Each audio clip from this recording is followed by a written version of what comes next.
United fans embarrassed? And red versus blue in London this evening. Welcome to Onside ZA, brought to you by Betway. Get way more. Ballers, thank you so much for joining us. As always, if you are joining the Betway app as a new user, please remember to use the affiliate code Onside ZA. It helps us out a lot. Joining me on the show today, Mr. Len Moleko. Yeah, what up? Tsepi Worldwide, hello, darling. Hi, darling. And everybody's favorite super sub. Danko, indeed. So I started off my intro with Manchester United fans embarrassed.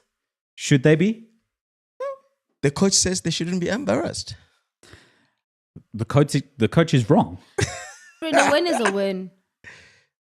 The A win. The coach is wrong.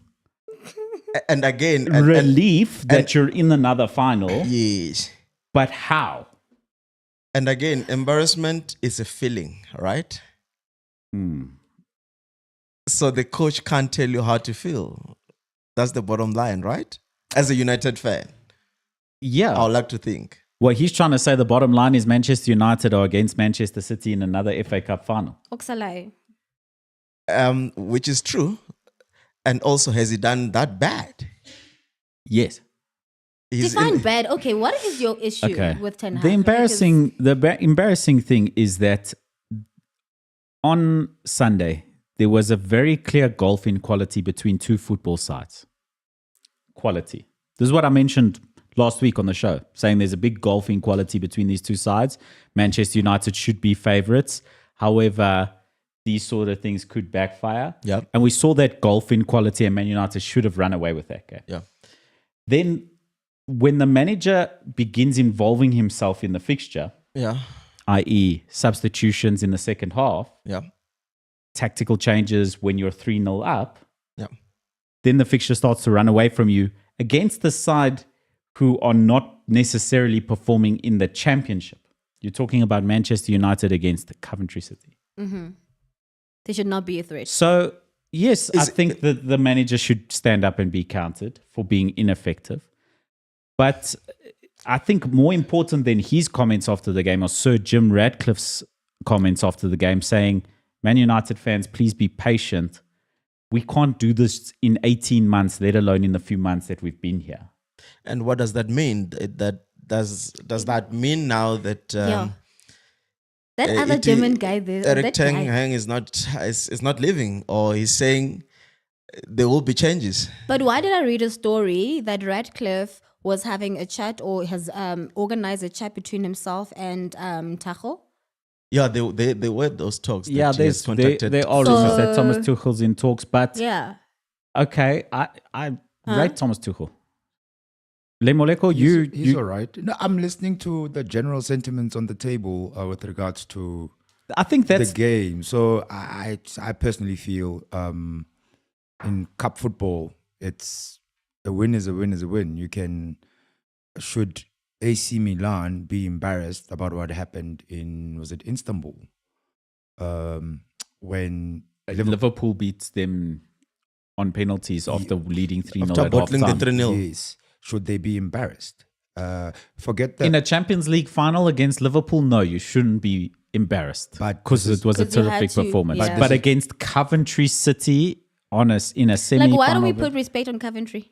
Because they're in the championship. They have no money. But I feel like now they deserve all the respect. One player's salary can pay the entire squad. Yeah, okay. One player's salary at Manchester United covers their cost for the month. But also, it's a big stage for them. It's a big stage for the players who are there, for them to get hungry, to raise their hands, Yes. to get better contracts, and also And remember, that's what we said last week. Bar that, Coventry are not necessarily entirely out of the running to promotion. make the playoff. No, to make the playoff. We'll get to that in a little while. They probably are out of the running, but yes, mathematically not quite. But Marco, that has always been it's United's brand of play this season, where you bottle like your lead. You know, I mean, if you take it back against, was it FC Copenhagen in Champions League? The other match, what was the other match again? You remember? Chelsea recently. there was another one on Champions League as well. You know, Bayern, if I'm not mistaken. When they were 3-1 up, and then by halftime it was 3-3, you know. So it has been that brand of football at United, and you start to ask yourself, where's the winning mentality from the players? You know, and I think everybody else is looking at the coach and sort of like put the blame on the coach. But the entire team has to take accountability, you know, and we can't necessarily blame the coach, you know. May I ask, strategically, would you say that the coach was on 100%? Are you happy with the decisions he made? Of course not. Could they have influenced how the game could have went? But Anthony came on the field. Is that not enough? But let's be fair, Marco. Any manager, you are 3-0 up against a championship side, you want to give other guys some legs, some minutes. That's normal in football. Look, I think at the end of the day, just speaking about being embarrassed, I'm sure all Man United fans are glad that they at least went through and that we're going to at least play Manchester City and anything can happen in an FA Cup final. If they win the final? If they win the final, great news. But at the end of the day... Do you go back to the shambolic display they had against I don't think you think about it, but at the end of the day, Man United's performances also... If this was a one-off, then I think you'd all be like, okay, we went through, heads up, these things happen. That's football. It's 11 versus 11. But Man United have been so poor. Yeah, but all season long, they've been poor. I'm sorry, but I'm thinking if you kind of are accustomed to how they are, so why are you still in your feelings? Like, that's clearly how it is. But it's Coventry, like you're saying. So my question then becomes, as poor as they've been, they go qualify for Europe and win a cup. Is Europa League good enough for Manchester United? It's Europe. Well, I got some good news for you, Len Moleko. I know Trossard scored the opening goal.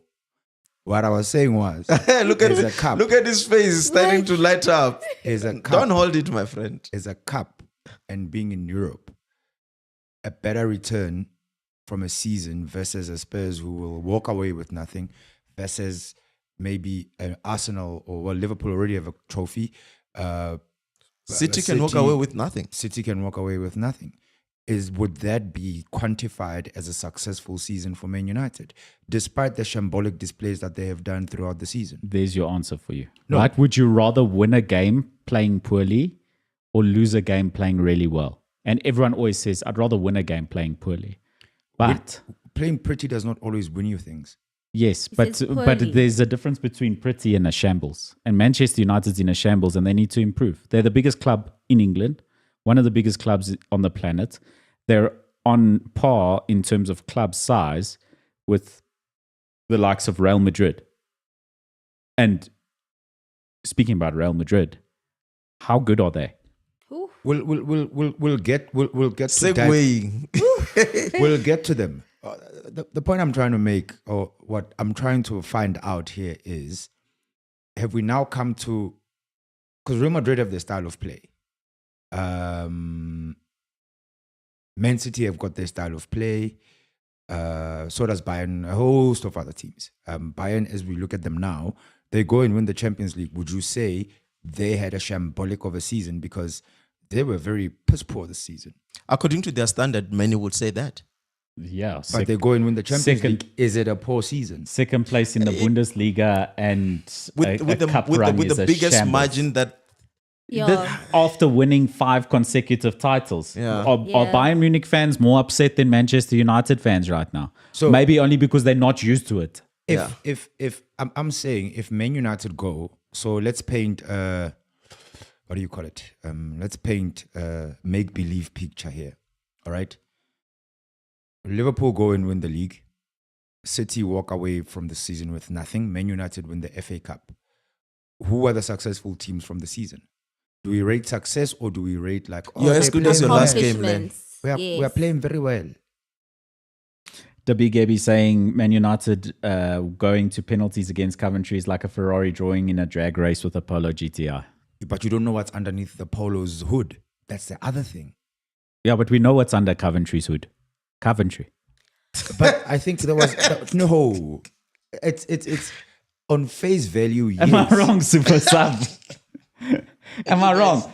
Did Coventry come out and make us all go, wow, They are so wow. No, we went wow. Why are Man United defending like this? But They again, were all over. United were all over. but again, They allowed Coventry to shine. from a defensive point of view, right? It's like driving that Ferrari without a sport mode. Man United did not. Well, I think when the wind blows, somebody gets injured from that squad. So the regulars were not necessarily available. Still Coventry. Yeah, okay. But So Man United have had 68 separate injury cases this season. Yes, it's difficult. But So has still, Liverpool. Man United are probably one of the worst performers in the Premier League this season on performances alone. but they're They've in the managed final- to get points over the board because of serious quality in players like Bruno Fernandes, who will carry you to... Owen Hargreaves was saying a So couple they weeks relied ago... on individual brilliance. Yes, you've spent a lot of money to have some individual brilliance, but you're not playing like a team. And I'm not going to come down on Ten Hag completely with this. It can't be his fault when Jose Mourinho has failed. did he Did fail? he fail? Yes, he didn't win a title. The Man He won- United weren't a great side. He won a Europa League. He didn't win finished a league second. title. He finished second. Yes, but Jose Mourinho failed. That's why he left his position. I don't think. Actually, I think is the most successful manager There's no post doubt Fergie. about that. There's no doubt about that. But David Moyes hasn't been that bad in the other clubs that he's been. No, in. he's horrible at West Ham right now. Right now they're not doing well. So, but question is, right?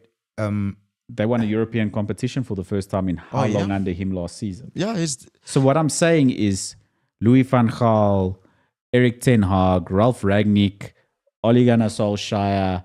I think What's wrong at Manchester United? the A yardstick host of changes players. depending on who's the manager. I think Because Can if I we're just gonna say say if we're gonna say Mourinho has failed at United, I think we're being disingenuous, guys. that Manchester United failed while under Jose Mourinho, not necessarily he. I'll take my words back and word it more carefully like that. I think that I'm not saying Jose Mourinho did a bad job at Manchester United, but Manchester United continued to fail under him. So was it? Sorry, So guys. it's the ownership. May I just read this because this is relevant, and this is to you, Marco. A gift saying, "We've been trashed for 10 years, Marco. You are still holding on to our ancestral ways." Mm-hmm. So would you say that Hantle in the past 10 years, you guys have been crashed? I think we'd be And saying this is just about any nothing team new. that spent the sort of money Man United have spent. But Yeah, then, because We say it about Chelsea. in the past, I think You from said 10 years. when did Pep join? 2016. Ever since Pep joined Manchester City, United have spent more than City. And Look, have not look, given I- results, I- like tangible results. again, it's there's a fold about it here because since the departure of Sir Alex Ferguson, United has won a couple of titles. Not league titles. It's A Europa League, yes, a couple FA Cups, and again, it's a couple League Cups. sense of entitlement, and I'll tell you why I say 2 that. League Cups, I think, because Mourinho won one. Yeah. And then, Van Gaal won one. Was it Van Gaal? Yeah, He Van won Gaal. an FA Cup. Yeah. And then the other one who just left now before Erik ten Hag won a cup as well. Ralph Rangnick. No, not Ralph Rangnick. Before him, Solskjaer. Ole Gunnar Solskjaer. Did he not win? I don't think he won anything. He won a great game against PSG. That's what he's remembered for. So I was saying sense of entitlement. Since Fergie left, there's been trophies at the club that were coming in.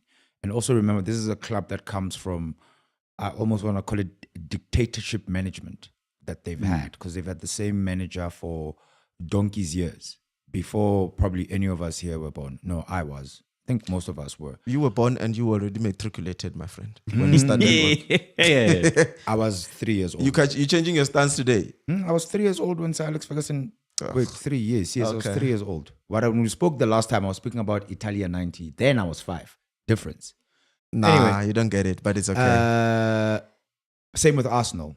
Yes, their struggles obviously started with the building of the Emirates, and that just spiraled into something that just became winters of discontent over and over and over and over again. And they also spent quite a bit of money in that period of time during Wenger's struggle. Wenger left, they went and they thought money was going to be the savior, the problem solver. That never became the case. until a manager who decided that I'm going to do things differently came through. Then things started to look up, but in play, not necessarily in returns via any cups. Because if we're going to be speaking about the Premier League, that has been a Chelsea, City, Liverpool affair for the past 10 years, bar Leicester City, which was an anomaly. Those are the three teams that were very decisive in terms of what they do. They never had legacy managers, and they literally were they changed with times. They were never stagnant. And unfortunately, at Manchester United, at Arsenal, the reason why the struggles came was because, one, legacy, two, they became stagnant. They never wanted to evolve. And how much of a blame do you do Sir Alex Ferguson shoulder as a manager that was there for so many years and did not have a succession plan? I think I want to get to that, but please, Tsepi, go ahead. Very, very quickly. Manchester United, after Ferguson has left, has only had 4 trophies. It's 1 FA, 2 League Cups, and 1 Europa League. Well, there you go. Okay. And I think all 3 were won by Mourinho at once, wasn't it? Something along David those lines. Moyes did kick off by winning the Community Shield, beating FA Cup holders. Athletic, yes. Might as well give them this water bottle. Yeah. Pre-season. Van Gaal later delivered the FA Cup. Yeah. Mourinho then had League the Cup and treble, Europa. Community League and Europa. There we go. Yeah. Treble doesn't count. 2017 season. It's not a treble. Community, not treble. No. We know what a treble is, but so does this man over here. Yeah. Okay, so to get to your point about a succession plan, just as we close up against about Manchester United and move on to more important football matters elsewhere in the football world, Sir Alex Ferguson was very upset when David Moyes changed his backroom staff at Manchester United. Okay. And he wanted his team to remain in place and Moyes to just come take over the reins and slowly install his philosophy, not rapidly like, this is the way I want to play, this is where I'm coming in, etc. So Ferguson was very upset about that. But then again, which means as a leader, you did not get a success. You didn't get a successor that understand your vision. Yes, but I also say that when you do move into a new house, you don't necessarily have to keep the furniture of the previous owner. But what I'm saying if the furniture's great, you keep it, darling. No, but you also if you've got the best furniture, you keep it. But you know what you still do? You just move things around. You change the artwork. Well, it didn't work. Now the house is falling apart. Look, okay. I think just a final one on the United. Very thing. quickly. Look, I think every department at the club really needs to have a deeper look, inner look at themselves and ask themselves, why are we here? Did we really do the best for this club this season? Number one. Number two, the fans need to start managing their expectations, because United in 2014 is not United in 2010 or 2006. Okay, Tsepi? I mean, a win is a win. Super sub? Look, man, I think they're in the final, and that's nobody's going to remember what happened against Coventry should they go and lift it. Sorry, may I just say, at the end of the day has got to end. Elsewhere in the FA Cup, Chelsea condemned to a 1-0 defeat. They held on. Were they condemned by VAR or condemned by Manchester City? Super sub? Look, I mean, VAR is a point of contention week in, week out. And I think as people, as football lovers, we are so discontent with VAR, and I think we question every decision. And I think at the end of the day, we need to make peace with the fact that in as much as this technology is there in football, there is going to be a human element that's going to interpret that technology. You know, we can't, week in, week out, there's always a controversy elsewhere, you know, and I think at the end of the day, we just need to look at the results, and Manchester City won. What did you make of the performance? I think City were a bit flat. I think Chelsea played very well. And I think, to be quite honest with you, I did not think Manchester City was going to come out of that fixture, having played 120 minutes midweek and going into play on Saturday against a team like Chelsea that's going to press and press and press. But yeah, I think, Chelsea gave it all and they were unlucky on the day.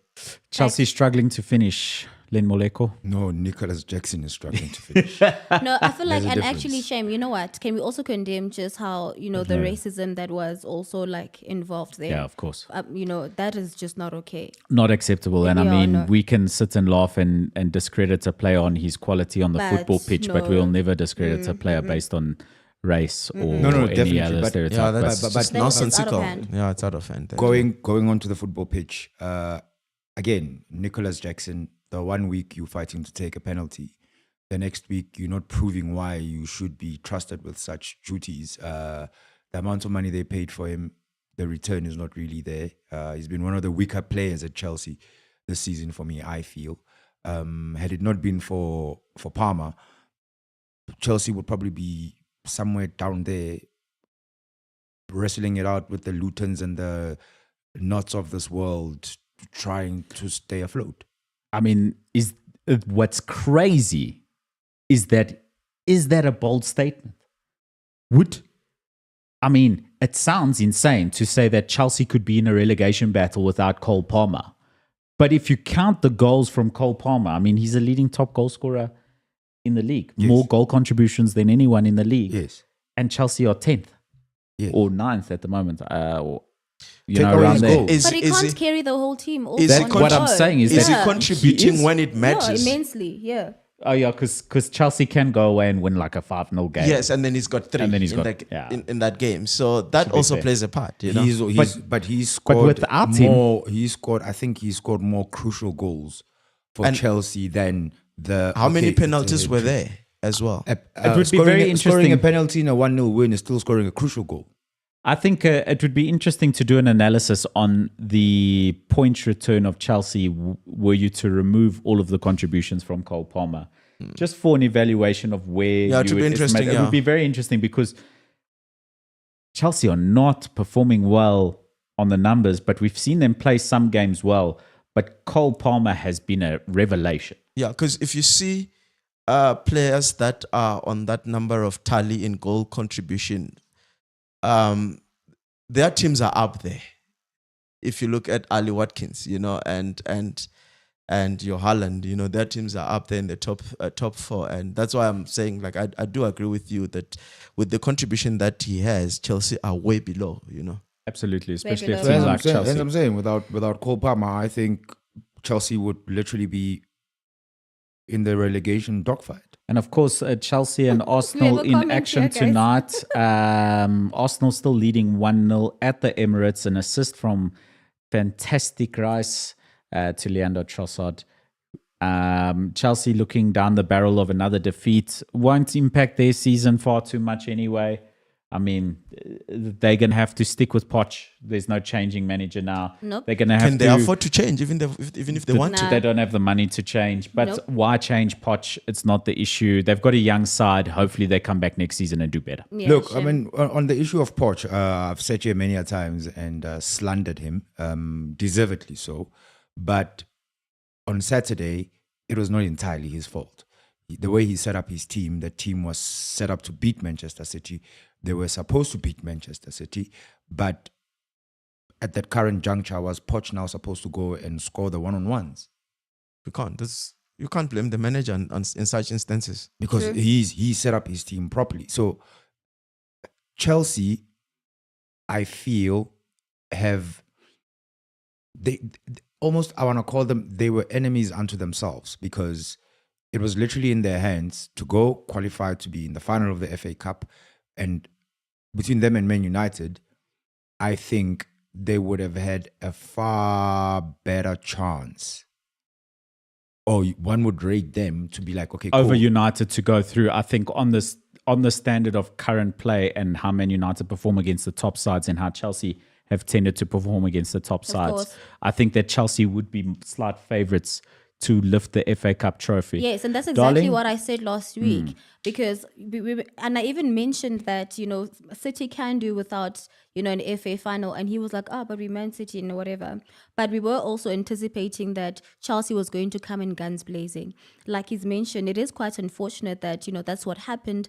But in essence, the fact that the only goal that was scored happened in the 84th minute is a clear indicator of how tough the match was, you see? It was. I don't think it was. It was a tough match for Man City. Yeah, Yeah, Chelsea was really, really in it. Well, one, yes, Chelsea were really, really in it. But two, of which I actually share the sentiments of one, Pep Guardiola, is FAs are very unfair. Unfair how? You can't make Man City play, well, it's not their fault, but a Man City that plays 120 minutes plus penalties. We're tired of these arguments, though. On a This is Wednesday. giving me Mamelodi Sundowns now. Same with them. That's what I'm saying. They're playing a game. We're sorry, but you got a big Sundowns. squad.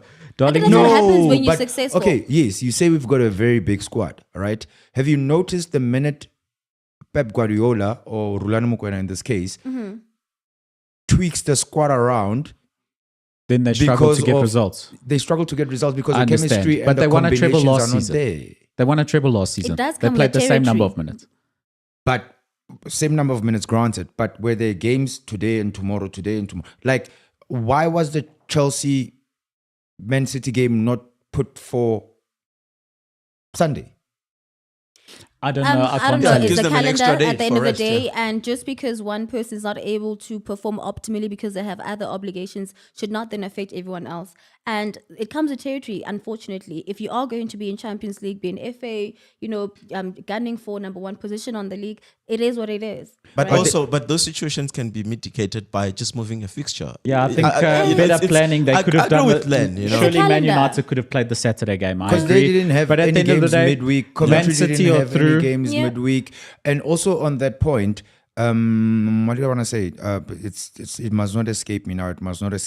Oh, you have a Man City that's playing week in, week out. They go up against Real Madrid, fall at the last hurdle, boom. The coefficient numbers for England go down. And now you can't have 5 teams in the Champions League, can only have 4. I think the FA Cup game would be a scheduling issue for me from what I've seen from calendar, from a Manchester City perspective in recent memory for this season. Darling, you said let's go to the comments. Let's have a little look at what people are saying. Yes, I have read something really funny. That's when we were speaking about Man United, and MacG actually commented and he says, "No Man U slander. Man U slander is unjust. Is it unjust?"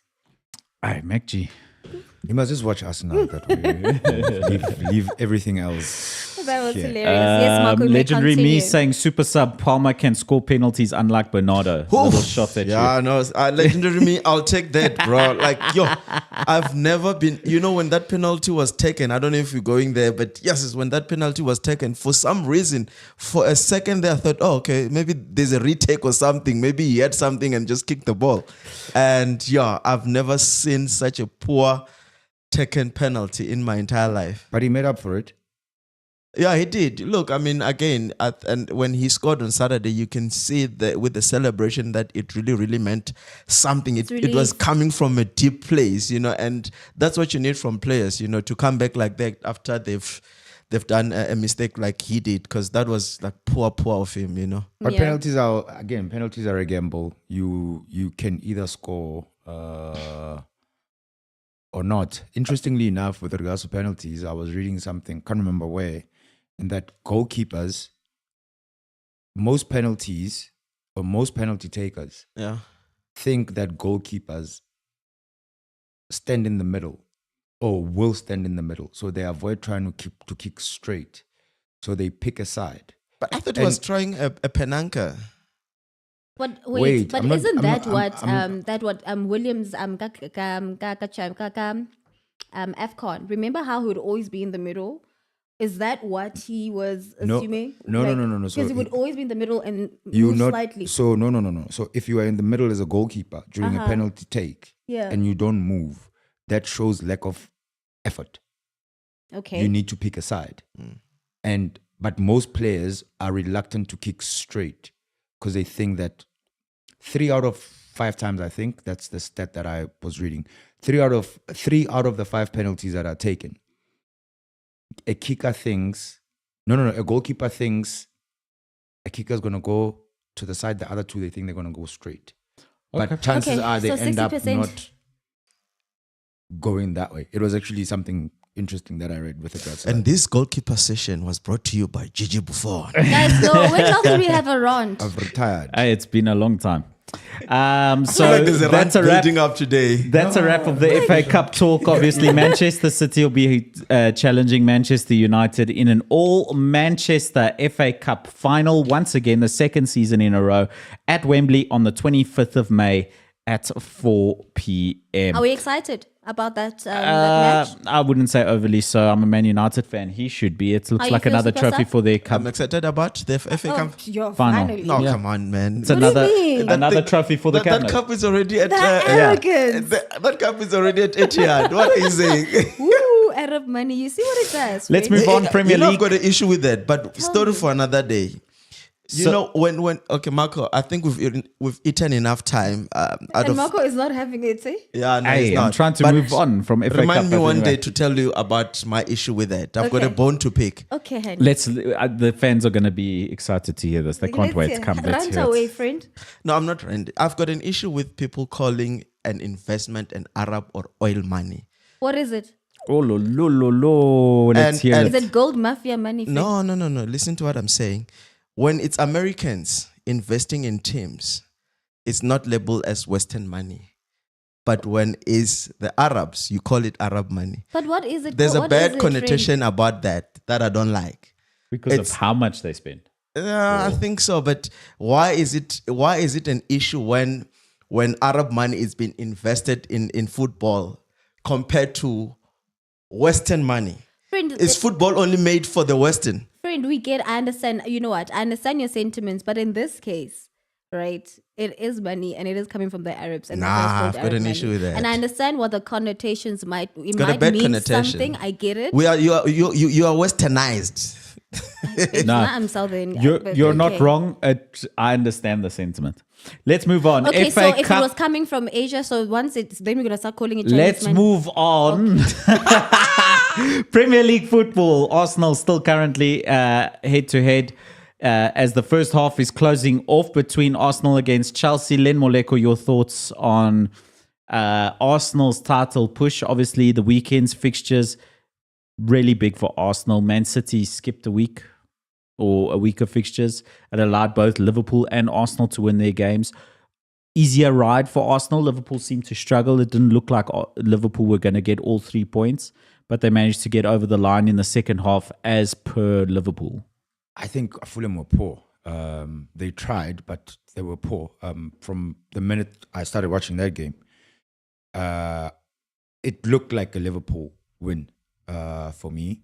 Mm-hmm. And I think Liverpool will still keep at it, trying to grind out these fixtures and push. I mean, this is the final stretch, the last straight, I think they call it in athletics.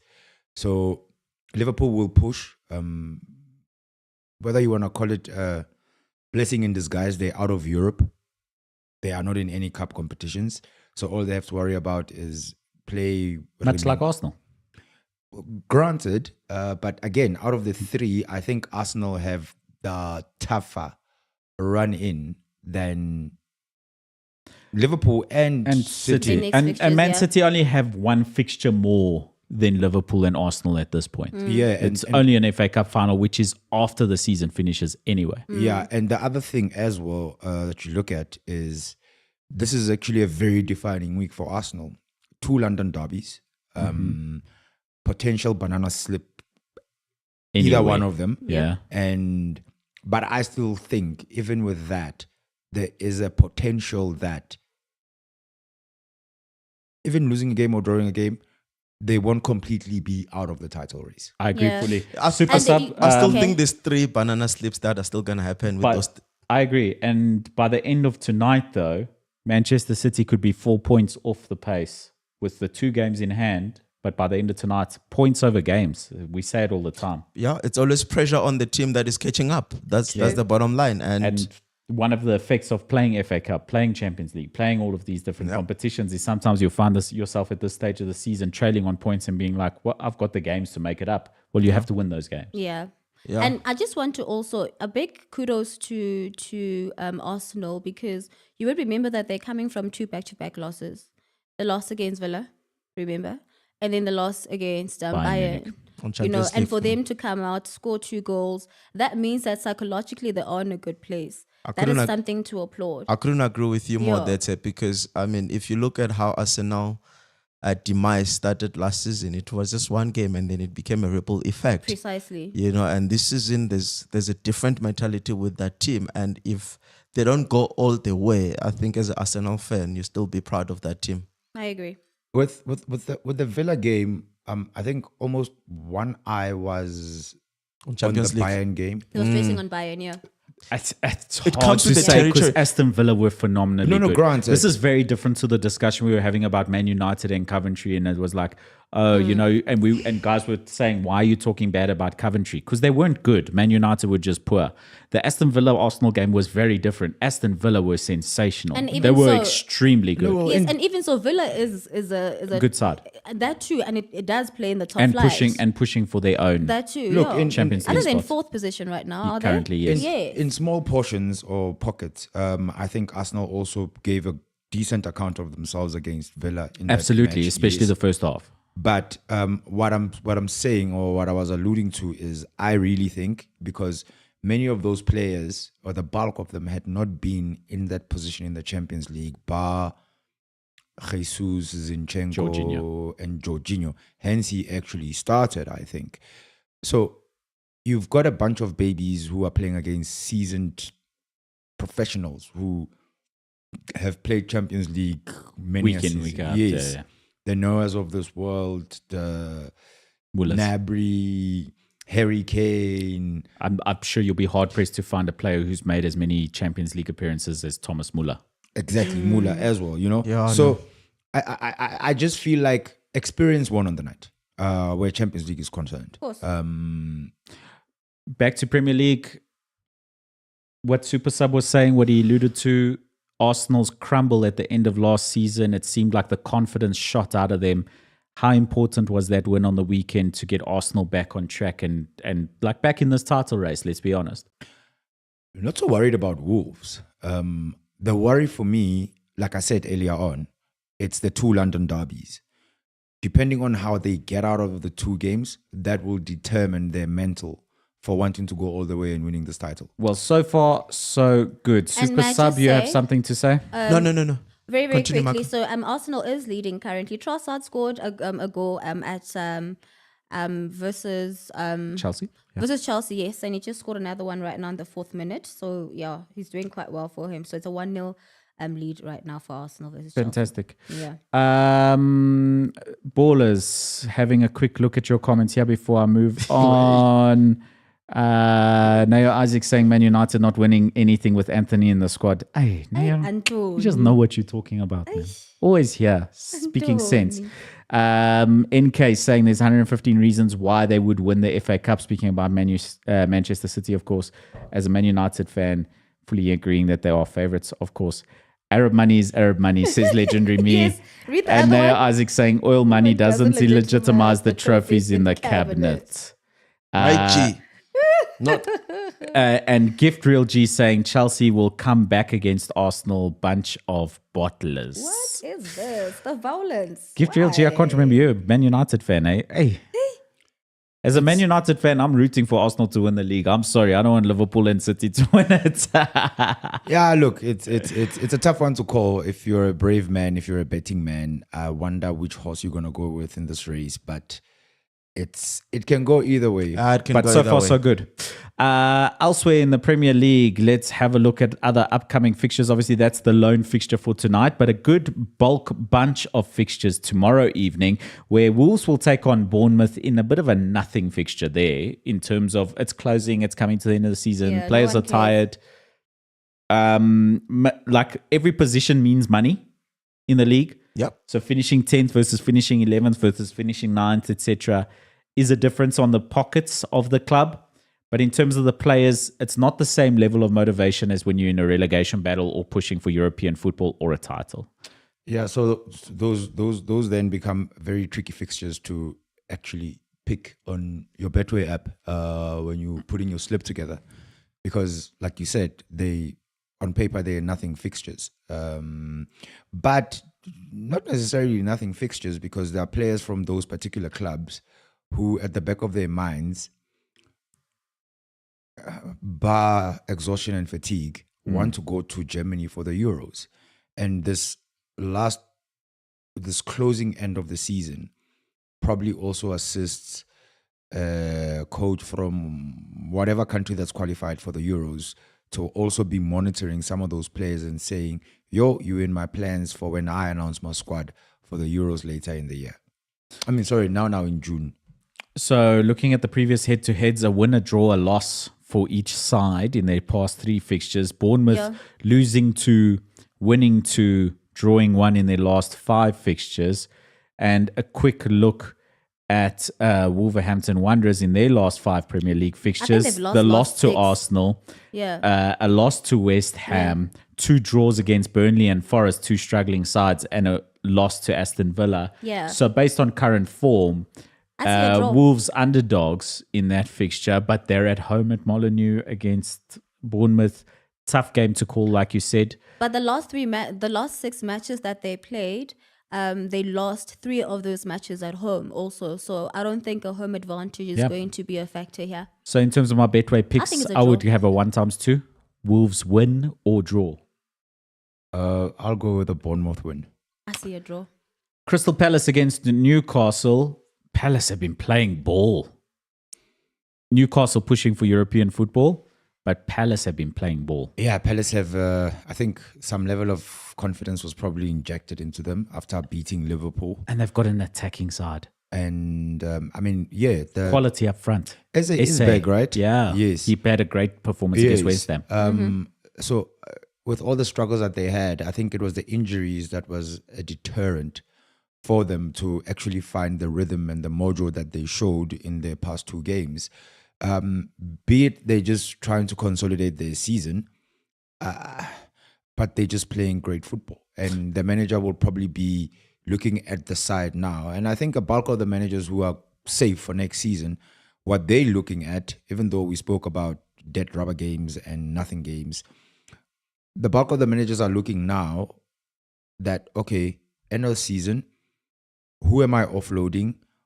Who am I keeping? And where am I going to go shop? Because this is the perfect time. And of course, in the case of Crystal Palace, it's a new manager who doesn't have, got an inherited squad versus Eddie Howe, who they'll be facing this weekend, who built his Newcastle side. Another one who actually needs to, depending on when he finishes, he needs to be extremely busy in the transfer market, even if it's getting back, doing that oil money transfer. I don't know. Financial fair play is a problem. No, the oil money transfer. Yes. No, but we've seen those charges get stumped up. Out of Super Sub?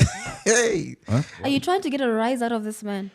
He's not incorrect in what he's saying, because he's hinting that we've seen in the past clubs that are owned by sheiks from the Middle East do backdoor accounting in many ways. I'm not throwing accusations, but can I ask you a question? More regular amongst them than Western owners, so that to get around financial fair play regulation. Who owns Fly Emirates? It's the Arabs. Okay. But when it's Arsenal, it's not referred as oil money that they get from Fly sponsorship. Emirates does not own Arsenal. No, Arsenal is owned by Stan Kroenke. But they are pumping a lot of money in that team. It's sponsorship. But it's a normal sponsorship. It's a normal sponsorship. But it's not oil money that is sponsoring. No, if you look at American, Etihad, it's not oil money. If you look at Manchester City's Etihad deal from a financial thing. I know. I'm saying the money that Arsenal is getting from Fly Emirates is not oil money. No, it's business class. From the Arabs. It's business class money. It's business class money. Okay. Yes, Arsenal is owned by Stan Kroenke, who's American. I'm not talking about ownership. I'm talking about the money that is being pumped. Okay, but oil money. Okay, if we're going to go to the oil money conversation and we're going to talk about money being pumped, Man City is owned by sheiks who are Arabs. Yes. So they pumping money. Yeah, Arsenal is sponsored by Fly Emirates, which are Arabs, and they're pumping in money at Arsenal. It's a sponsorship. So what? Yeah, but he's talking about conflict of interest as a I'm talking about Arab money. Okay, just what's by your point? definition. Yeah, he's talking about definitions. He's talking about literature. But when it's Arsenal, it's not fed as Arab money that Arsenal is sponsored by. No. Fly Emirates gets their return on investment because they put... Doesn't matter. But they're getting the... It's not a owner who does creative accounting and pays expensive lawyers to go squash. Etihad Airways is also an airline. They get their mileage as well. But the bulk of Manchester City's money doesn't come from the Etihad. All I'm saying, Arab money that you refer to, it's also getting through the banks of Arsenal. That's the bottom line. Okay. That's what I'm saying. I think Everton is going to win this one. We're moving on to other fixtures. Thanks, darling. Thanks for the help. Can you take us to the comments here? I'm enjoying a few of them. Because what is this? Wow. First of all, Gift Real G messaging me directly. Watch Sheffield United ball out against us, Marco. He's meaning Manchester United. I agree. That's scary because Sheffield United is the only team that you can look at in the Premier League and be like, they're poor. Yeah, but I suppose they still have their pride to play for, right? To go out with a bang. So it's probably one of those. Leo Isaac saying Arsenal is still benefiting from oil money. 2 rands versus 200 billion. But it's not. But Arab money is Arab money. No, it's being paid for. Gift Real G saying hands off Super Sub. Oil money is oil money. Legendary Me saying sponsorship doesn't have enough oil to make the team run smoothly like ownership. Love that. Love the and Rasby laughing at Tepe. Thank you, darling. Moving on. You think Everton will beat Liverpool in the Merseyside derby at home? I think they might hold them to a draw. They struggled to get through their last fixture. Lots of controversy around that one against Nottingham Forest, especially, how's this for a scoop? The man in the VAR room, a Luton fan. Hey, the drama. He's not allowed to officiate in Luton games. But how do they know? However, he's open about it. You have to disclose it. So he's not allowed to officiate in Luton games because he's a Luton fan. So they have to, all officials have to disclose if they're a fan of any football club. It doesn't mean that they're not allowed to officiate. It only means they're not allowed to officiate in that fixture. However, Everton getting the win in this fixture versus Nottingham Forest, rather than a draw or a Forest win, benefits Luton greatly from a numbers game. It gives Luton the opportunity to leapfrog Nottingham Forest and survive. Look, regardless of that, it was very crass what Nottingham did. You essentially accusing the league and the PGMOL of being corrupt, basically. Well, not necessarily the league and the PGMOL. No. He's accusing that VAR official of being corrupt and the PGMOL not being fair and up to standards. And therefore they were complicit in what happened. So their statement goes to them alluding to the fact that we've said this before, but it seems like you keep ignoring us. I don't know if it's them crying foul because... Yeah, I think they're disgruntled with all the points that have been deducted. Yes, I don't know if they're crying foul because of that.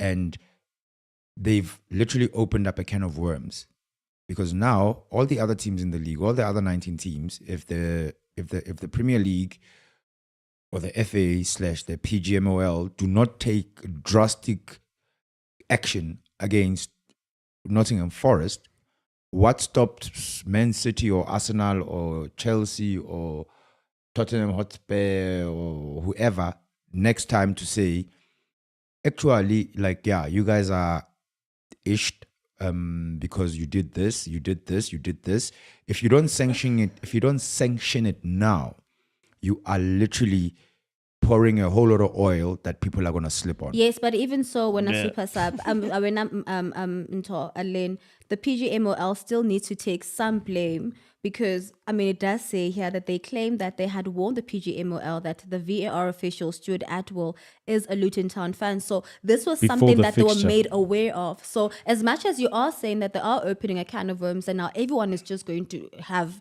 blowouts and take it out into the media and potentially put the league into disrepute. But this is something that had to come out. So in essence, what you are then saying is, now, every team also now has got the license to be like, oh, yeah, we don't like that VAR. No. I'm not done. We don't like that VAR official because we suspect he supports Man United. But they did not say they suspect. He does they know officially. It's a fact. He's not allowed. But within the rules of the game, okay, I will say this only. There will not be a replay of that fixture. There's no commitment from the league to have them replay that fixture because in the rules of the game, it only states that officiators cannot officiate for the team that they support. that can conduct an investigation and penalize that official if they feel there is distinctive wrongdoing that constitutes corruption that he used to put his team. But he influenced the game in a way. Some bias, Yes. of course. So as things stand, it's a disgruntled team that lost the game that should be taking things into their own hands as things stand. But if I an think they're grasping at investigation... straws, yeah. They're grabbing at straws, and I agree with you there. Much like Barcelona grabbing at straws to want a replay of El Yes, Clasico. that's true. And that was so unnecessary from Barcelona. And Unnecessary. again, unless And I don't know the structures of Spanish... From what I've seen on the TV camera replays, correct decision anyway. Yeah, I'm saying, Marco, but I'd like to believe that is the case, and I can be corrected, right? As a president of the club, you've got the sitting in on the running of the club, right? Of the league, right? Of the league, yes. They are the most... Real Madrid president and Barcelona president are the most influential people in La Liga, and they don't have goal line technology. You should vote on it. I That's agree crazy. with you. That's crazy. Vote. He should. And tell the clubs to vote. He should blame himself. I agree. Wait, wasn't there the graphics that which I thought were like world class, magnificent, out of this world? The graphics that La Liga actually made popular in terms of Offside. I don't know if it was offsides or like play, where it was like the ballers who play FIFA will know what I'm talking about, because I think the new FIFA, since last season, it's almost like they make the field 3D and they put lines. And That's completely the broadcaster and not connected to the league. But because they have that tech as a Yes. broadcaster, they They should can be sharing that introducing tech with the league, but they have to vote for it as clubs to introduce it. in fact, I think it was done by, was it one of the computer brands? It was like the one that sponsors Real Madrid on the sleeve. Could have been them. I stand to be corrected. Interesting. Back to the comments. Ndamulelo Madzunga. Sorry, I took so long to pronounce that. But you Super got it. sub must not rest. Marco, keep talking. It's feeling very oily today. Tebogo, Hala Madrid, cry more Barcelona fans. Let's wrap up the Premier League quickly because we've gone on for far too long. Yes, Man fixtures. United playing Sheffield United at Old Trafford. It should be a walkover. Man U Sheffield win, yeah. United poor. Man United should win It's that. United, Yeah. Both guys. teams are awful. Yeah. It's a game that I would want to skip on my Betway slip, but I'm forced to. Man United win 2.5 over. Nah, I'm going Sheffield United win. Fine. Good for you. Brighton versus Manchester City tomorrow evening as well. Brighton at home. This could be one of those tricky little draws that pop up in a title run-in. But I personally think Man City will get over the line in Do you this think one. It's actually Thursdays, not tomorrow. Yeah, but isn't this the apologies. They will have banana? enough rest. Yes, yeah. that's right. Thursday. Could this not be the banana slip potentially for City? I think I agree, it Because could they be. have all the things that they need, and they're also playing at home. to be honest with you, Yeah. at this point in time, any Right? fixture, it's a banana. It could be. It's Yeah. got a potential to be a banana This is slip. scary. But a Scary, 20% potential. I would go with 80% of my confidence to a Yeah. Man City win. Yeah, look, I mean, De Zerbi hasn't really been firing it. Also, in all saying cylinders. that, how professional is that Manchester City side? Yeah, look, The I mean, mentality, they would still be pushing for a treble now if it weren't for a very tough game against Real Madrid that Yeah, ended FA. in penalties. yeah, no, definitely. In a game that Man City looked like they could have won. Real Madrid really started to struggle at the end of that fixture. I hear the praise that you're giving to City. Deserved. But there wouldn't be any talk of a double if Nicolas Jackson had converted his chances. Yes, City converted the chance that they converted. But if you're a coach like De Zerbi and Postecoglou, who are still to come, and you look at Chelsea's playbook from how Pochettino approached the game against City, then you almost want to line up similar, not too far off, on how they approach City, and probably that's how you go ahead Do you and you think they try have and the neutralize personnel? them. Not necessarily. That's also But they've that. got their own philosophy and their Yeah. own way of approaching games like City. You No, know, stealing notes, not necessarily taking the whole game plan, but stealing certain notes on neutralize 1, 2, 3, 4, because then this is gonna happen, this is gonna happen.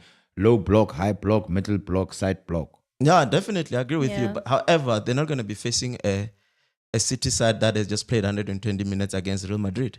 That's for sure. Absolutely. And before we jet off away from England, or at least away from England's first division, as we are starting to run out of time, it is half-time between Arsenal and Chelsea. And one of the things I've been doing during midweek fixtures, during the Champions League, during all of these sort of fixtures, and now specifically with these midweek fixtures in the Premier League, is finding something to do. Lynn Moleko, you've been playing the slots game on Betway. Yeah, I got tired of drinking coffee. That's what I was drinking coffee when not during games. Yeah, or midweek games. Yes. Come on, like weekend games. Wait, guys. So anyway, guys, if you are struggling to find something to do and stay awake in those midweek fixtures, be sure to try out Betway's entertaining game where you can get away more with betting on the jackpot slots promotions, where you can win your share of 1 million rand every Thursday and Friday. All you need to do is bet 2 rand or more on selected Betway jackpot slots games every Thursday and Friday between 7 p.m. and 9 p.m. and a share of 1 million rand could be yours. Get way more with slots Betway. Are these now? Yeah, jackpot slots on Betway. Oh, okay. And I'll buy myself analysts for halftime, and that way I'll stop playing the jackpot slot games. Just pay us, Chief. And then like, just pay us when you get that 1 million. Pay us. Just pay us. I'm gonna buy new analysts. When your friends become a millionaire, you're a millionaire, right? By affiliation. Okay, Len. Bangeno point. It's halftime. Can I play now? Go ahead. I'm going to talk about the championship. It's Do you love after 9 championship o'clock. football?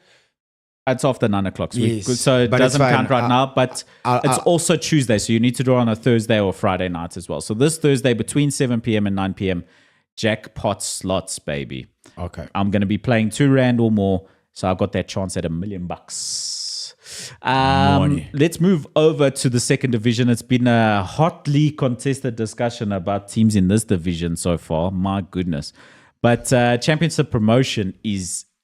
it is a tasty affair in the championship right now between Leicester, Leeds, and Ipswich. I mean, who wants it? The disappointing thing about it is whoever gets promoted then is going to come to the Premier League and go straight back down. End up doing what Sheffield is doing. Hopefully it's a Leicester, and they're currently leading right now, 1-0 against Southampton. So, look, Leicester have been in the Premier League. They know their way around. It was just unfortunate what happened to them last season for them to get relegated. May I ask, doesn't Leicester, isn't it going to potentially have points deducted? What do we say is going to happen? They might have points deducted. So we say they're going to go to the new season. Yeah. They will start in the minus, like my credit card. In the negative. Are you okay today, friend? Yeah, because of financial fair play. But Ipswich are pushing. I mean, Ipswich and Leeds are pushing. Look, I think the big battle now is between Leeds and Ipswich to get that other automatic qualification spot to go to the Premier League. And then the big battle will obviously be the Southamptons of this world, West Brom, Norwich, and Hull City to fight it out. Not even Middlesbrough is also there, and Coventry is also in the mix to actually fight it far down. So if we we must remember there's only 2 fixtures left at the end of this game week. So it's really difficult for teams to get into that playoff position. And I think Middlesbrough is out of that. If I pull up the championship table, I think that's wrapped up pretty much. The teams that... Southampton are through, definitely. Yes. So if I have a look at this top 6 here, and we believe that Leeds United, Leicester, and Ipswich are the ones that are going to be playing for instant promotion. Leicester currently favourites, especially as things stand with that fixture against Southampton. If they win tonight, they should be guaranteed instant promotion, as they're unlikely to be caught by Ipswich after that, or Leeds rather. But I think Hull City, Coventry, and Middlesbrough are too far behind on points to catch Norwich City, considering the number of games left. So even though there's not a huge gap between them, I think with 2 games or 3 games to go, it's too difficult to catch. So up. Essentially, as it stands, Hull City they're way too down. Yeah. Essentially, as it stands, between Leeds, Ipswich, Southampton, West Brom, and Norwich, 4 of them are going to be playing in the playoffs. So I think that Ipswich, Southampton, West Brom and Norwich, or Leeds, Southampton, West Brom and Norwich will be playing each other in the playoffs at Wembley also, to try and get that last slot in the Premier League. Take into account that Ipswich have a game in hand on Leeds United. That's why I said either Leeds or Ipswich, because I think Leicester will be the instant qualifier. Yeah, Leicester are likely. I think at the rate things are going, or should they win their game tonight or continue in the fashion that they're going now, Leicester is most likely gonna be the winners of the championship. So it'll be between Leeds and Ipswich to join them immediately, and then the other four will be battling each other. And what I like about that, you look at that super sub, listen to those names: Leicester City, Leeds United, Ipswich Town, Southampton, West Brom, and Norwich City. Those are very familiar names to people who have watched the Premier League in the past. They'll be coming back up. But Norwich, we know they like a bit of a yo-yo, hey? Yeah, they're a yo-yo team. They come in and out. Ipswich, it's been a while. Ipswich has been a while. Southampton took a while for them to come down, but they were down at some point. Leeds came back. West Brom after a long absence. Leeds came back. West Brom were almost like a stable. Yeah, they were for a long stage. Constant feature, but then they got relegated. So it'll be interesting to see some of the old folks coming back into the league and see how they fare against the big boys who probably have bigger pockets, way bigger pockets than they do now. Of course. So as it stands, we still have obviously Luton. I'm talking about the Premier League now. We still have Luton in 18th, Burnley 19th, and Sheffield United in 20th. Yeah, so Sheffield United are gone, guaranteed. And Burnley might still survive, especially after the win on the weekend. That's given them a bit of hope to maybe stick around in the Premier League for another season. Yeah. What a turnaround that would be. If Burnley were to survive. But I think that the three teams that came up, straight back down. That's what I'm expecting at the end of the Premier League season. I think Luton will dodge a bullet. They will dodge a bullet. At the hands of and who's going to lose that spot? Nottingham Forest? Everton? I think Notts is going down. Okay. So that's a little wrap. Ballers, I know that you did say the championship is looking interesting. I saw it in the comments earlier. Sorry, I forgot who said it. I was trying to scroll up to see what it is, but this was on our list of things to discuss. As we're an hour in, we're just about to leave England. Tsepi, darling, jet us off to another country, please. Let's just go to one destination because we do not have a lot of time. So we're talking about what's happening in Morocco. So the match was called off. It was a CAF Confed Cup. It was a semi between themselves as well as USM Alger and Renaissance Bakane. That match didn't. Okay, wait. Can I start over? Yeah, sure. Of course, so the match was in Morocco, right? It was the first leg for the CAF. You remember that Mamelodi Sundowns lost 1-0. And it was USM Alger and they were playing Renaissance Bakane. Is that Barakane? Wait, Mamelodi Sundowns lost 1-0? Yes. Where? In the first leg. Yes, against Tunis. Yes. Oh. They did. In the Champions League, though. Wait, I have Morocco and Sundowns. No. I'm saying that it's also CAF, so it happened the same weekend. Oh. When Mamelodi Sundowns was losing. Precisely. Anyway, so the match did not take place on Sunday because of a row over the visiting side's shirt. It says here that Bakane's strip features an extended map of Morocco, which includes the disputed territory of Western Sahara. Algeria sees the map, which is displayed in the center of the shirt, as a provocation, and customs officials confiscated the kit when the Moroccan club arrived in the country on Friday. Both sides traveled to the stadium for the match, and USM Alger came out for kickoff, but the visitors remained in their dressing rooms. So basically, they had a map on their shirts, but that map has a territory there that should not be there.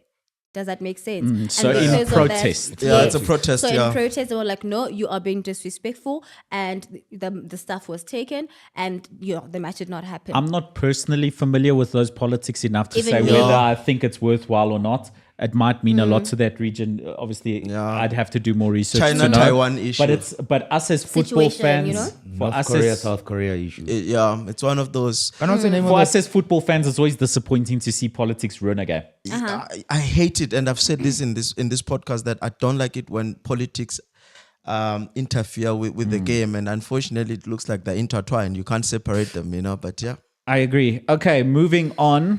Thank you, darling, by the way. That just was a one round. story. We were in Algeria. that was around the world with Tsepi Worldwide, brought to you by Betway and the Aviator app. Be sure to Shot me choose on Sunday. Aviator. Did you? Aw. But I made, and I'm being genuine, I think I made about 150 rand. From how much, friend? I think from maybe $20. Oh, There you go. I was That's patient, money. and then I used that money to bet on my soccer. oh, nice. Congrats. Well, that's Betway for you, where you That's get a nice way way to- more. Yeah, Nice way to segue with Betway. yeah. Let's bring it home. Of course, we can talk about Real Madrid all we want. They're the greatest team on the planet alongside Manchester City. I think that I And saw a Bellingham comment is the saying that hottest guy on the they're planet, what? not so hot and they're not great, and Bayern Munich's going to walk them in the Champions And the League. gods of football love Hey, Jude Bellingham. we're happy when Betway make money. Place your money there. Yeah, it's giving that Zizou vibe, eh? Yeah, the gods of football literally are in love with Jude. Even he me. can never put a foot Would you down. say if Madrid win Champions League, is a candidate for Ballon d'Or? There's still Euros, but story for another day. And he's got But, the look also, aesthetically. Would you say? If somebody goes and Relax. wins, remember there's the Euros and there's still the Copa America as well. Yeah, right? no. I've asked a question. No. Oh, you wouldn't? Okay, cool. I would put him in contention for Ballon d'Or. I at the would end of- as well. Yes, no, I'm saying, but I'm still saying that if somebody goes and literally carries their I said a team and they- contender. I'm not disputing that, but I'm saying somebody who, at the current juncture, without a doubt, Jude Bellingham is the best player on the. If Messi for me. retires today, And he's scoring goals like there's no if other. Messi retires today and Argentina are kicked out of the first round of the Copa America and he'll still win Ballon d'Or. So who cares? Well, it's Messi's Ballon d'Or anyway. Yeah, Yeah. it's the Messi d'Or. Ronaldo fans. So let's bring it home. Let's bring it locally. We did allude to the CAF Champions League. Sundowns losing 1-0 to Tunis. That was disappointing. But But it's it time to happens. bring it back down to Pretoria. Yeah. And Yeah, look, it's gonna tough be tough. It's gonna because be they're going to tough. come here and defend. They're gonna come here and defend, and we've seen it in the past. You know, when teams sit back, they sort of like get opportunities with Mamelodi Sundowns. That's all you have to do. And do we also then say that Mamelodi Sundowns is starting to show lethargy? You're starting to see that, they're not performing optimally, or we're just saying it's CAF and it's, obviously a tougher competition? Because, even when they're playing here at home, we're seeing 1-0 now as opposed to what we expect Earlier on of they them. scored They two won very 2-1. good goals against Sekhukhune. They won 2-1 against Sekhukhune 2-1. earlier on today. Yes, but Okay, on the earlier Sundowns, today? they were playing Sekhukhune in the league. On the Sundowns issue, it's gonna go back to the conversation that I mentioned earlier on with regards Fatigue. to, with It's like Pep a thing. lethargy, yeah. It's fatigue mixed with, because these guys got back from Tunisia. I think they landed on Sunday evening, and they were doing a recovery session at midnight. It's tough. Menu Alright, for you. so- Man City, sorry. And they're traveling, just to allude to what Len is saying, our traveling in Africa is not not as the seamless easiest. as in Europe, you know. No success gets unpunished I agree. for Mamelodi Sundowns. No, but- However, Friday is going to be a big game for them. No, granted. And you look at all the other 4 teams that are in the semifinals. Only Sundowns has a midweek game. All the other ones, their respective FAs have unscheduled them from playing. But locally. Sundowns are too many games behind already. But they've won the league. It doesn't matter. Just make them. The point I'm trying to make Give away is the points. Who cares? no. The point I'm trying to make is we have seen what the success of Sundowns on the continent, or how it spills over to the national team. Not assisting that process, right, is essentially us shooting ourselves in the foot. From a Bafana perspective. Yes, taking into account we've got a World Cup to qualify for. We're playing Nigeria in June. These guys are playing week in, week out, week in, week out, week in, week out, week in, week out, week in, week out. Come June, are they going to be fresh enough to actually get us over the line against Nigeria?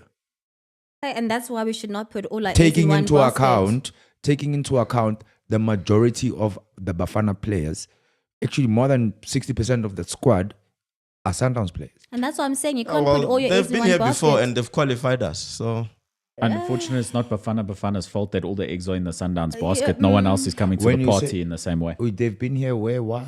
they've Bafana qualified for CAF AFCON with Mamelodi Sundowns players playing week in, week out. But there was no going to. So effectively, this is what I'm trying to say. I hear what you're saying, but this period is a tad bit different. And I'll tell you why I say that. The regular Bafana players started the season obviously last year in August, all right? They played the MTN 8, went all the way to the finals. So they've played the maximum number of games in that competition, which is quarters, 2 semis, and a final. 4 games. There's league games that were happening. Luckily in the culling, they didn't go far. There was the African Football League. AFL, yeah. The Sundowns players in the Bafana squad played the maximum number of games you can play at an AFCON, which is 7, I think. And we almost made it to the final. Yeah, and then there's now it's still the same number of games because you do the third and fourth, place. right? CAF Champions League, they are 3 games away from playing the maximum number of games in the Champions League. They are in the semifinals of the Nedbank Cup, which is like next weekend. And they're gonna have another game. So they play Friday. They're probably gonna play a midweek game in the league, and then Friday the weekend they playing a cup game and against a very tough Stelis. So what I'm saying is, yes, people can go around and saying, but Sundowns have got like 1 million players, whatever. It boils down to combinations. Yeah, and also it's the whole notion that cool, banter between club and club on some like, you've got money, you can do whatever. We also cutting our nose to spite our face, because then Bafana is going to struggle. If Ronwen Williams is not there and we playing Nigeria, China is there, he's going to stop 3 penalties if we concede 3 penalties against Nigeria.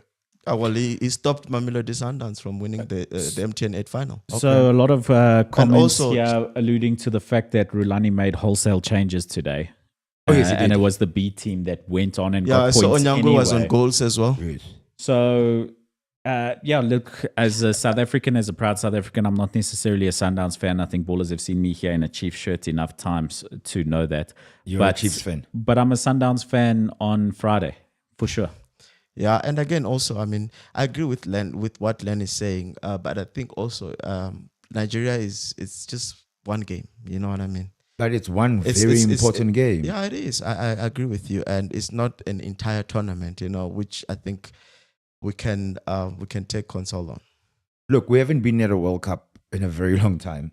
It's been extended now. Do you think this is our biggest chance to be in the World biggest Cup? chance since in a while? This is our biggest chance since the 90s, early 2000s. I think since the Ghana match, the Ghana 1-0 penalty. We should have gone through to the last playoff, eh? To the playoffs, yes. Yeah. So, but Len, what do you do? What do you say? What must happen with the Sundowns situation? I just think it is what it is. Whatever happens, like something as simple as you could have just given them a bye this week. Yeah, but again, there's other teams as well that have been training, and now they get. So let's say, for instance, Eskukune was to okay. Let's take it back. Sundowns played on Friday, right? No, they played on Saturday. Was it Saturday? Yes, it was Saturday. Yeah. Okay, still, yeah. They played on Saturday, so you postponed this game. Eskukune played when? Over the weekend against, I think they lost to they drew against Stelis. So you postponed their game. Yes. And then won't they complain about that? Well, they've got another game the following week, because most games, this is a catch-up game.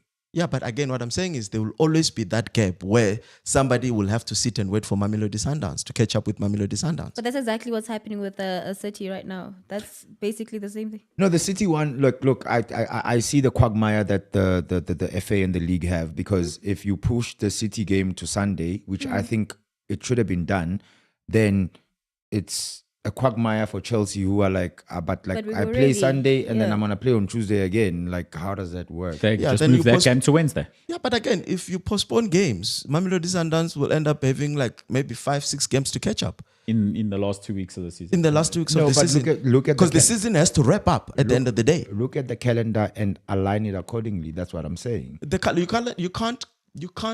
You can't align a calendar when you don't know how far the team is going to go in the competition. No, I'm saying upon seeing the minute Sundowns qualified for the semis, all right? Yeah. You, as the league, you're like, okay, cool. Whatever we postponed to certain dates coming prior to you completing your semi-final round, let's see how we can try accommodate or assist you. Obviously, this being done in consultation with the other team. For instance, you are Sundowns. This is your fate that awaits you right now.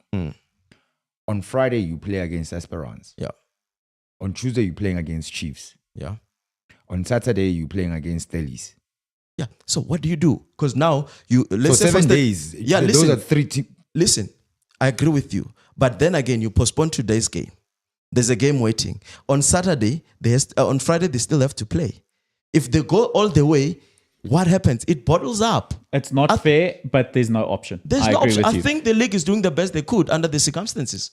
I'll be honest, I've got one really fantastic solution for all of this, and that's for you, the Ballers, to join us on Tuesday night for Sundowns against Kaizer Chiefs, where we will be coming to you live for a watch-along here on the Podcast and Chill MacG YouTube channel. So keep your calendars noted for that. It is an earlier Tuesday night because of the early kickoff.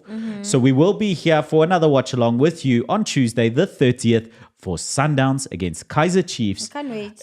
It's a big game in every football calendar, in every year.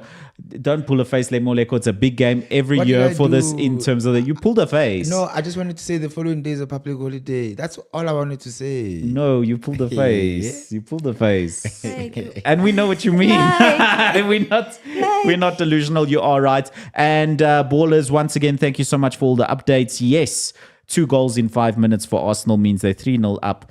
And that's going to be a very nice looking table for Arsenal, even though Tabang is very upset in the back there as a Chelsea fan.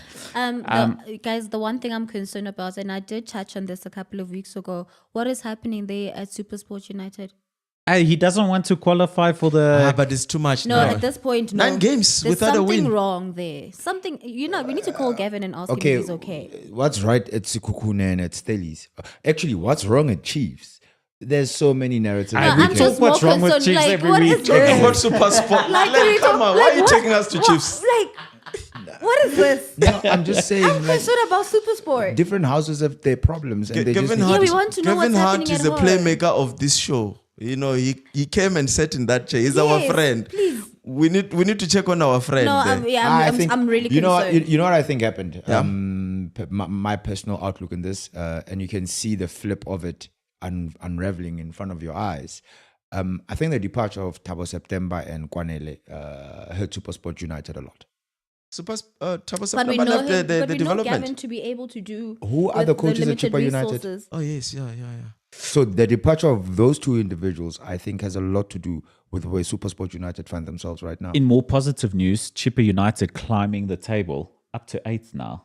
Then it reverts to what we were talking about now.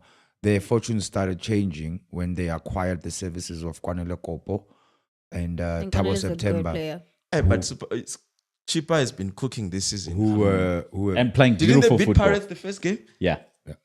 Who are you worried about the weekend of the 5th?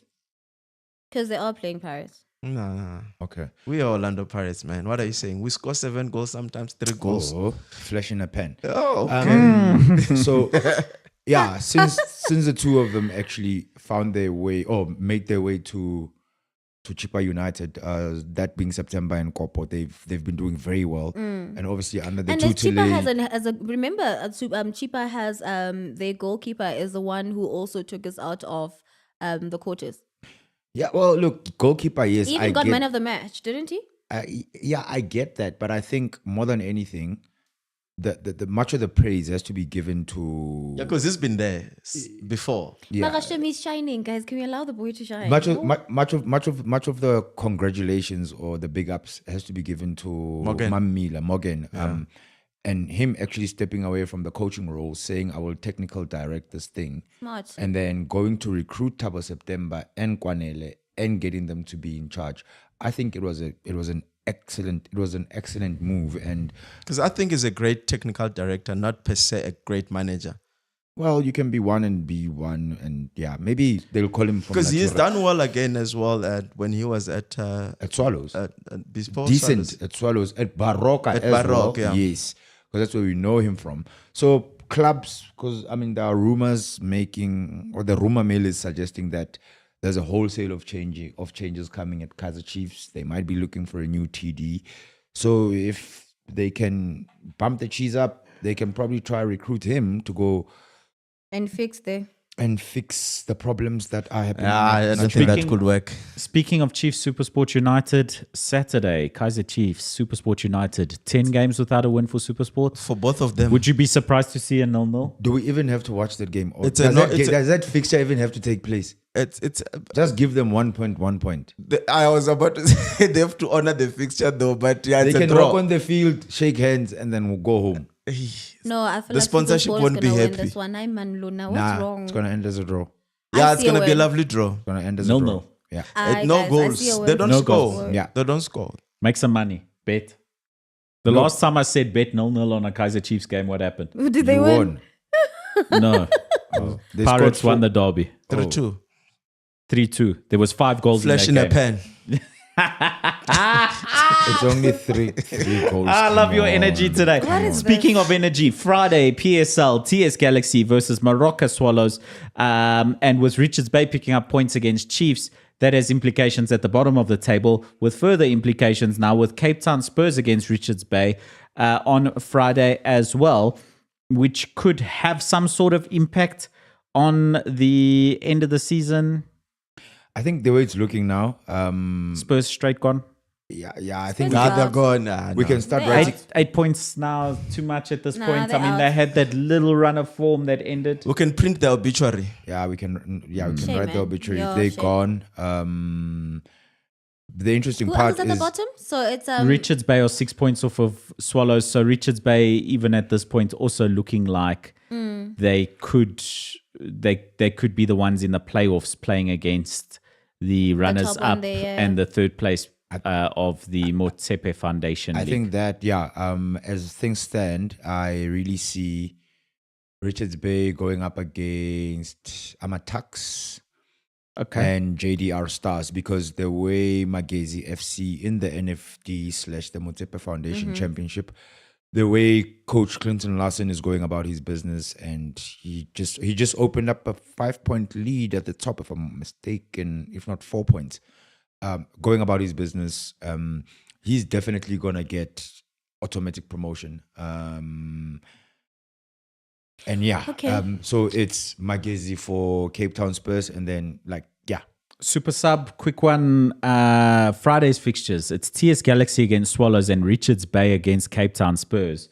TS Galaxy, good side, likely to beat Swallows. Yep. And then Richards Bay, likely to beat Cape Town Spurs. That would leave only 3 points between Swallows and Richards Bay for the remaining 5 fixtures of the league. Sure. That would keep it very close for that last little point, little point of contention. That's the relegation playoff. Yeah, because the bird needs to fly and support TS Galaxy, because jeepers. Yeah, I'm scared for them now. Hey? I'm really starting to panic for them. I genuinely think Spurs is actually going to beat Richards Bay. Richards Bay were not particularly outstanding against Kaizer Chiefs. Kaizer Chiefs were poor. Okay. That is the difference. Just like United. Imagine supporting both. Well, Richards Bay have 2 wins in a row, and Cape Town Spurs have 4 losses in a row. I still think Cape Town Spurs see will a win draw. that game. Oh yeah, no. Okay. If TS TS can will beat Swallows, definitely. So Richards Bay needs to be friends of TS this weekend. Yes, but TS Galaxy is going to beat Swallows, because So if Would you be surprised if Richards Bay beat Cape Town Spurs and there's only a 3-point gap between Swallows and Richards Bay for that relegation playoff space? I will be. Can Swallows, You'll be surprised. Because Swallows can turn it up whenever you. That's the They thing. can turn it up when you least expect it. That's the other thing with Morocco Swallows. Swallows still have Stellenbosch. They still have Cheaper. I don't know where they're gonna collect their points, honestly. Yeah, Not shame. from And Stellenbosch or not cheaper. this cheaper, the recent cheaper. But it makes for an interesting Yeah, relegation finish. battle. Yeah. No, I agree with you. And then Richards Bay, their next 2 fixtures are against the side immediately below them, Cape Town Spurs on Friday.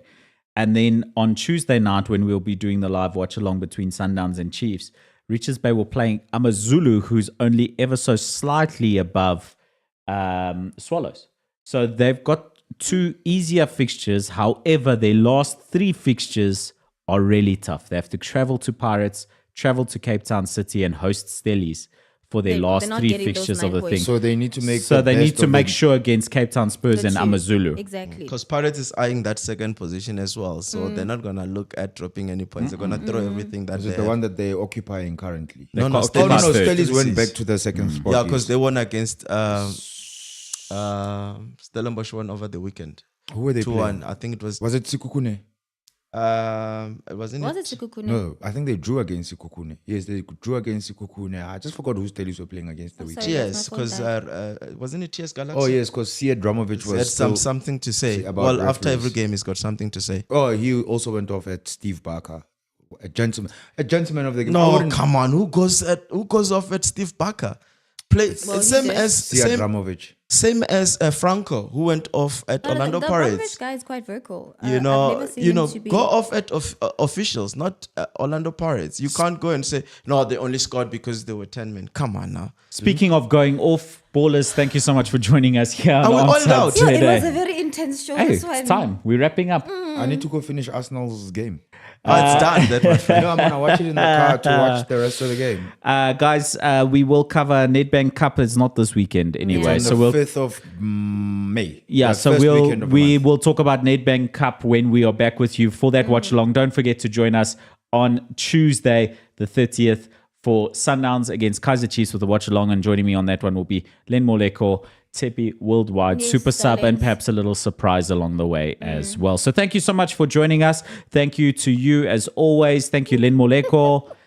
Thank you, Tepi Darling. Thanks, honey. Thank you, Super Sub. Dango. And Hi, man, thank it you was to very you, the intense ballers. today. Remember to be onside. Don't be offside. Be onside with us in Betway, where you get way more. Dango means thank you. Peace. Woo, Gift Real G says bye, Tepi. Bye, Tole.